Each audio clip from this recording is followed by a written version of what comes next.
Notion G3.2, rotation.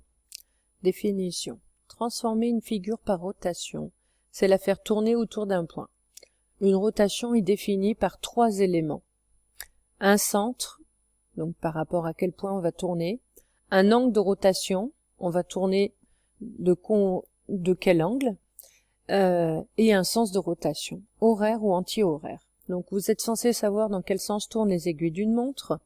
Donc le sens des aiguilles d'une montre, on l'appelle le sens horaire. Vous verrez plus tard que ça s'appelle le sens négatif. Et le sens anti-horaire, c'est le sens inverse des aiguilles d'une montre. En tout cas, quand on tourne, on est obligé de préciser dans quel sens on tourne. Alors jusqu'à présent, vous en avez vu une rotation particulière.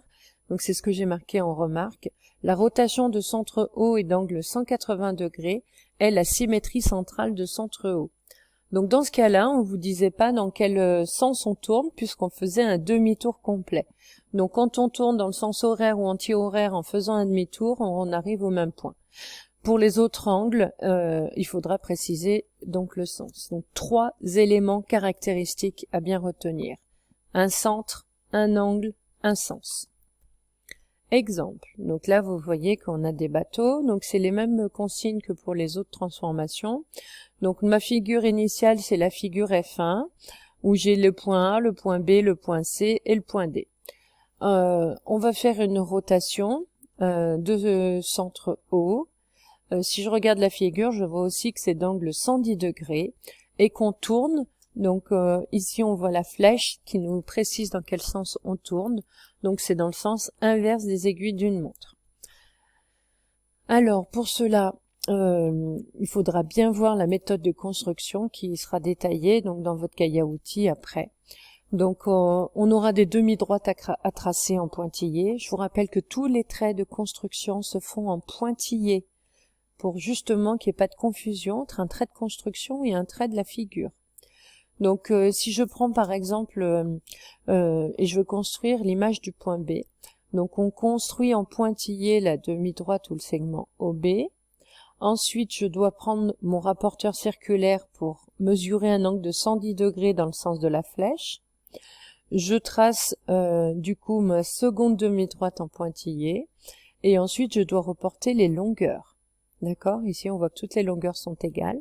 Donc ça se fera au compas.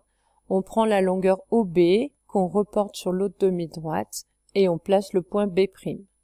On peut ensuite coder la figure. On fait ça pour le point B, pour le point C, etc. Et on trace les figures. Propriétés de conservation. Donc, par ces trois transformations, donc symétrie axiale, centrale, translation et rotation, une figure et son image sont superposables. Donc, bien faire attention à vos définitions. Elles sont superposables. Et donc, on a les propriétés de conservation, à savoir qu'elles conservent les alignements. Donc, c'est-à-dire que si j'ai des points alignés, leurs images seront aussi alignées si je fais une symétrie centrale, axiale, rotation ou translation. Il y a conservation des mesures d'angle, des longueurs, des périmètres, des aires, étant donné que vos figures se superposent en faisant donc soit une rotation, soit une translation. Voilà. La notion est terminée.